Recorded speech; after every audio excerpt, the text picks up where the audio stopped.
బానిస మనస్తత్వంతో కాంగ్రెస్ పార్టీ వాళ్ళ నాయకులు నిన్న వ్యవహరించిన తీరు మనం అందరం కూడా చూస్తున్నాం.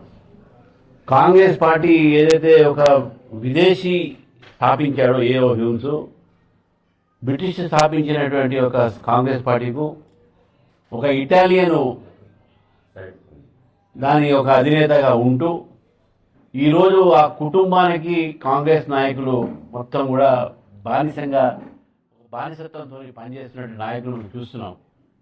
ఇటు రేవంత్ రెడ్డి గారు అయితే ఏంది, వీళ్ళందరూ అయితే ఎవరైతే ఏంది, ఆ బానిసత మనస్తత్వంతో, ఫ్యూడల్ మనస్తత్వంతో కాంగ్రెస్ పార్టీలో ఎవరు కూడా ఇంకా మహిళలు రాకూడదు, కాంగ్రెస్ పార్టీ నాయకులు కాకూడదు, మా కుటుంబం నుంచే కావాలనేసి సోనియా గాంధీ, అదేవిధంగా ఇందిరాగాంధీ, ప్రియాంక గాంధీ వీళ్ళే రాజకీయ నాయకులు ఉండాలి, వేరే వాళ్ళు ఉండకూడదు అనేటటువంటి మనస్తత్వంతో జవహర్లాల్ నెహ్రూ, ఇందిరాగాంధీ, సోనియా గాంధీ, ప్రియాంక గాంధీ, రాహుల్ గాంధీ వీళ్ళ కుటుంబం తప్ప ఎవరు ఉండకూడదు, వేరే వాళ్ళు సామాన్య మహిళలు కూడా రాజకీయాలు రావద్దు అనేటటువంటి ఆలోచనతో ఈరోజు కాంగ్రెస్ పార్టీ వ్యవహరిస్తున్న తీరుని నిన్న మనం పార్లమెంట్లో చూసినాం.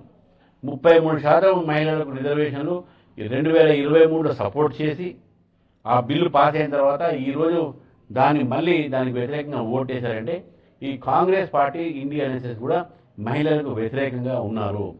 ఒకటి, వాళ్ళ సంబంధించినటువంటి కుటుంబ సభ్యులు ఉండరు కాబట్టి, ఒకటి సామాన్యులకు అవకాశం వస్తుంది కాబట్టి, రెండు, మూడోది ముస్లింలకు రిజర్వేషన్ ఇవ్వాలి అని అడిగినటువంటి ఇండియా ఎన్ఎస్ ఇవ్వము అనేటువంటి ప్రభుత్వం స్పష్టంగా చేస్తే దానికి కూడా వీళ్ళు డిఫ్యూట్ చేయడం జరిగింది.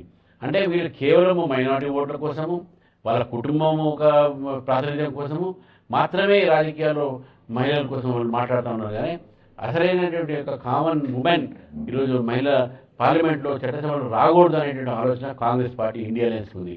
నిన్న ఓడించినటువంటి ఒక ఏదైతే ఉందో ఆ ఓటమి ఏదైతే ఉందో మహిళల ఓటమిగా భావించాలి. ఈరోజు ఈ దేశంలో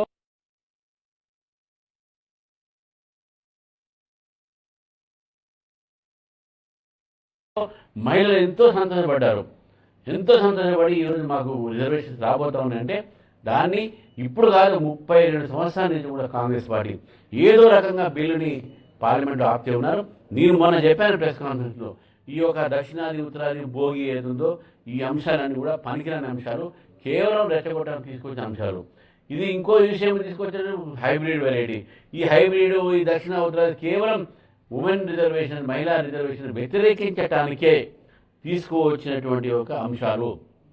కాబట్టి కాంగ్రెస్ పార్టీ ఈరోజు మొత్తం మహిళలకు అన్యాయం చేసింది. నేను రాష్ట్ర మహిళలను కోరుతా ఉన్నాను, ఈరోజు కాంగ్రెస్ పార్టీని ఎప్పుడు క్షమించరాదు. వారు చేసినటువంటి పని మనకు మహిళలకు, సామాన్య మహిళలకు చట్టసభలు రాకుండా అడ్డుకున్నటువంటి పార్టీ కాంగ్రెస్ పార్టీ. మీ మెజార్టీ లేదు ఎట్లా పెడతారని అంటే, మాకు మెజార్టీ లేకుండా కూడా ఆ రోజు మీరు మన 2023 సపోర్ట్ చేశారు కదా.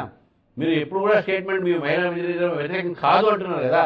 మహిళా రిజర్వేషన్ వ్యతిరేకం కాదు అంటేనే మీరు ఎందుకు ఓటు ఇట్లా వేశారు? మళ్ళీ అంటే మహిళలకు రిజర్వేషన్ ఇవ్వాలని లేదు, మీకు లేదు, మీ ఇండియా అలయన్స్ పార్టీ లేదు.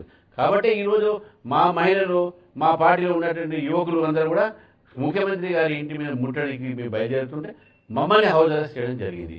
ఈ హౌస్ అరెస్ట్ని కూడా ఇదొక మాకు ముట్టడి కూడా చేసేటటువంటి అవకాశం కూడా ఇవ్వట్లేదు. అటు మహిళా రిజర్వేషన్ అడుగుకుంటారు, ఇక్కడ మా కార్యక్రమాన్ని అడుగుకుంటున్నారు. దీన్ని భారతీయ జనతా పార్టీ ఖచ్చితంగా ఈ యొక్క విషయం మీద ఇది నల్ల రోజుగా నేను భావించాము. ఈరోజు మొత్తం ఎమర్జెన్సీ కన్నా చీకటి రోజులు తీసుకొస్తుంది కాంగ్రెస్ పార్టీ తెలంగాణలో.